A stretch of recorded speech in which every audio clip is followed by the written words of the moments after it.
Welcome to the my video. So guys, अगर आपने इस वीडियो को क्लिक किया है तो इस रीजन की वजह से किया होगा।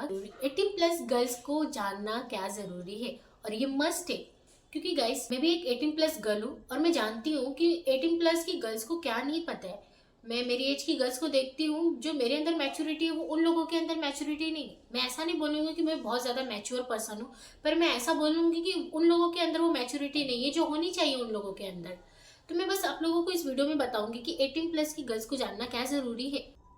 बहुत सी लड़कियों को इन सब चीज़ों के बारे में मालूम होगा, लेकिन वो अपनी लाइफ में अप्लाई नहीं करती होंगी, उसको सिर्फ अपने माइंड में रखती होंगी। उसको सिर्फ मालूम रखकर क्या फ़ायदा जब आप उसको अपनी लाइफ पर अप्लाई नहीं करोगे। तो 18+ गर्ल्स जिसको ये टॉपिक नहीं पता है और वो अपनी लाइफ में अप्लाई नहीं कर रहे हैं, तो ये वीडियो उन लोगों के लिए। First important thing, maturity 15+ girls में दिखने लगी है। ये बॉडी मैच्योरिटी बहुत अर्ली आने लगी है, बट वो इशू नहीं है। इशू ये है कि उस गर्ल्स को पता ही नहीं है कि उनको उनके हेल्थ का कैसे ख्याल रखना है। आजकल की 15+ गर्ल आपको आजकल आपको जो 15 साल की लड़कियां वो 23 साल की दिखेंगी और 23 साल की लड़कियां 15 साल की दिखेंगी। ऐसी मतलब बॉडी दिख रही है गर्ल्स में। So is this normal? जिन लड़कियों को लगता है ये नॉर्मल है, प्लीज़ वो कमेंट कर देना। मुझे नहीं लगता कि ये नॉर्मल है। 18+ की गर्ल्स अगर 15 साल की हो तो 15 साल की ही दिखो, ये ज़रूरी भी नहीं है। जो लड़कियों में बहुत जल्दी मैच्योरिटी आ जा रही है, बॉडी मैच्योरिटी, उन लोगों के लिए मैं वो बोलना चाहूँगी कि प्लीज़ आप अपने हेल्थ का ख्याल रखिए, क्योंकि अगर आपके अंदर इतनी जल्दी मैच्योरिटी आ रही है तो there is something issue. Doctor के चेकअप करवाइए कि आपको पीसीओएस और पीसीओडी जैसी बीमारी तो नहीं है। ये आपका पहला इंपॉर्टेंट थिंग है जो 18+ गर्ल्स को पता ही होना चाहिए कि वो इस बीमारी में है या नहीं, पीसीओएस और पीसीओडी जैसे। एंड बहुत सी गर्ल्स होती है जिनको मालूम नहीं होता है। And the second important thing is कि लोग अपने करियर पे and the second important thing is कि 18+ की लड़कियां जो मैंने देखी है मेरी एज की, वो लोग अपने लाइफ के लेके सीरियस ही नहीं है। उनको कोई फ़र्क ही नहीं पड़ता कि उनके करियर का क्या होगा। क्यों क्यों फ़र्क नहीं पड़ता?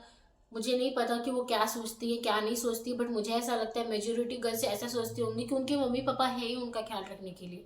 उनके मम्मी पापा के बाद उनका हस्बैंड उनका ख्याल रखेगा। क्यों यार, आप खुद इंडिपेंडेंट क्यों नहीं बन रहे हो? मतलब आपको कब समझ में आएगा कि कोई दूसरा इंसान काम नहीं आएगा आपको? आपको जो करना है खुद ही करना है।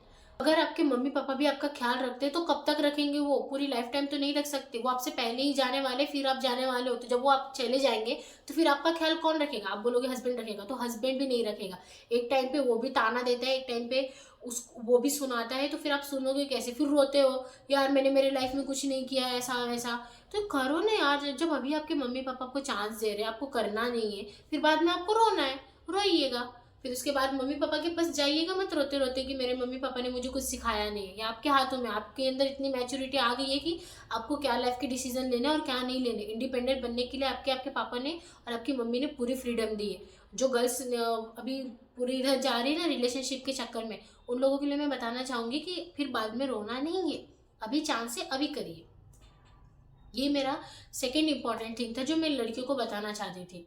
And the third important thing, बहुत सी लड़कियों को पता ही नहीं है कि नो बोलना होता है। एंड वो लड़कियां नो बोलना जानती ही नहीं। उन लोगों को लगता है कि वो नो बोलने से गंदी लड़की प्रूफ हो जाएंगे, बट मेरा मानना है ऐसा बिल्कुल नहीं है। नो बोलना मतलब बाउंड्रीज और लिमिट को सेट करना। आपकी भी इज्जत है, आपकी भी एक सेल्फ रिस्पेक्ट है। आप प्लीज़ उस नो को बोलिए जहाँ पे आपको लगता है कि ये गलत है, नहीं ये मुझे नहीं करना, ये गलत चीज़ है, तो वहाँ पर नो बोल दीजिए आप। उससे ये प्रूफ नहीं होगा कि आप एक गंदी लड़की है। प्लीज़ नो बोलना सीखिए। And fourth most important thing जो लड़कियों को पता होना चाहिए वो ये है, नहीं क्या, आप अपने पास एक विपन रखिए, वो जो बहुत ज़्यादा इंपॉर्टेंट होता है। हम नहीं जानते कि कब कोई हैवान और राक्षस हमारे ऊपर टूट पड़े, हम जानते नहीं। एंड गर्ल्स ऑफकोर्स आप लोगों को पता ही होगा कि कैसे कैसे लोग घूमते रहते हैं। जो 3 साल की लड़कियों को नहीं छोड़ते वो 18+ लड़कियों को क्या ही छोड़ेंगे। 18+ छोड़ो, वो लड़कियों को ही नहीं छोड़ेंगे। उनको बस एक औरत चाहिए होती है, ऐसा मेरा मानना है। And I hate that. अगर मैंने इस टॉपिक पे बात करना शुरू कर दिया ना तो बस बवाल मच जाएगा। लाइक इतनी ज़्यादा नफरत है मेरे अंदर उन लोगों के लिए कि मैं वो नफरत को डिस्क्राइब नहीं कर सकती, बिल्कुल नहीं। तो चलो बताती हूँ। 18+ की जो लड़कियां हैं, 18+ की नहीं, लड़कियां प्लीज़, ये 18+ की लड़कियां ही नहीं, लड़कियों के लिए, लड़कियां प्लीज़, जब आपको लेट हो जाता है किसी वर्क की वजह से या दिन में भी, मुझे लगता है दिन में भी, अगर आप बाहर जब भी निकल रहे हो तो अपने पास कोई वीपन लेकर घूमिए। एंड क्या बोलते हैं, पेपर स्प्रे। पेपर स्प्रे भी ज़्यादा महंगा नहीं मिलता है, वो लेके भी आप घूम सकती हैं। ये उन लड़कियों के लिए मैं बता रही हूँ जो लड़कियाँ बाहर सिटी में आती है पढ़ने के लिए एंड वो घर पे नहीं रहती है। एंड ये फोर्थ इंपॉर्टेंट थिंग था जो लड़कियों को पता होना चाहिए, और पता होने के साथ साथ इसे अपने लाइफ पर अप्लाई भी करिए। इसको सिर्फ मालूम रहने से कुछ नहीं होने वाला। अगर आपको मालूम है कि आपको वेपन लेके जाना है, सिर्फ इतना ही मालूम है कि आपको वेपन लेके जाना है, तो क्या आप उस टाइम पे सेव हो जाएंगे? आप सेफ रहेंगे उस टाइम पे? नहीं ना, आपको लेकर जाना पड़ेगा, सच में आपको अप्लाई करना पड़ेगा उसे अपनी लाइफ पर। एंड पांचवा इंपॉर्टेंट थिंग जो मुझे आप लोगों को बताना था, career and independence. Like guys, जो गर्ल्स अपने लाइफ को लेके बिल्कुल भी सीरियस नहीं, उन लोगों के लिए मैं बोलना चाहूँगी कि क्यों सीरियस नहीं हो आप? क्या आप अपने रिलेशनशिप को पहली प्रायोरिटी पे रख रहे हो?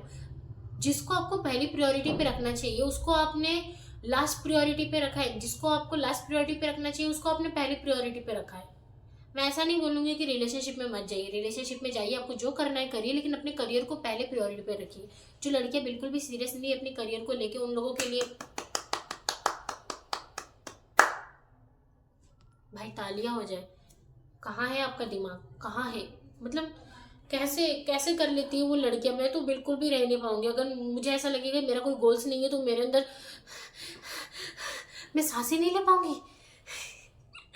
और जो लड़कियां सीरियस नहीं है वो पता नहीं कैसे रह लेती है, उनके अंदर मैच्योरिटी आई है या नहीं मुझे नहीं मालूम। तो बस यही बोलना था कि फाइनेंशियली इंडिपेंडेंट बनिए, उसके लिए आप गोल्स को सेट करिए, अपनी लाइफ पर फोकस करिए, करियर पर फोकस करिए। अगर आपका करियर ही नहीं रहेगा तो आप किस क्या कर रहे हो? ध्यान दीजिए, अपने करियर पे ध्यान दीजिए। ये मेरा पांचवा इंपॉर्टेंट थिंग था। बात को समझिए, ये जो मैंने सारी बातें बताई है ना बहुत ज़्यादा इंपॉर्टेंट है आप लोगों के लिए। आप अभी मजाक में अपने लाइफ को ले रहे, बाद में जाके आप रोएंगे, रिग्रेट करेंगे। ये गोल्डन टाइम है, ये एंजॉय करने का टाइम है, प्लस ये करियर पर फोकस करने का टाइम है। दोनों चीज़ों पे ध्यान दीजिए। अगर आपको वीडियो पसंद आया होगा तो आप सब्सक्राइब भी कर देना, क्योंकि मैं ऐसी वीडियोस बहुत सारी लाने वाली हूँ आगे जाके जो गर्ल्स को पता होनी चाहिए। एंड मैं सिर्फ ओनली गर्ल्स के बारे में नहीं सोचती, मैं बॉयज़ के बारे में भी सोचती हूँ। लाइक ऐसा नहीं है कि मैं बॉयज़ की विलन हूँ, नहीं, मैं बॉयज़ की विलन नहीं हूँ, मैं बॉयज़ के लिए भी वीडियो लेकर आऊँगी।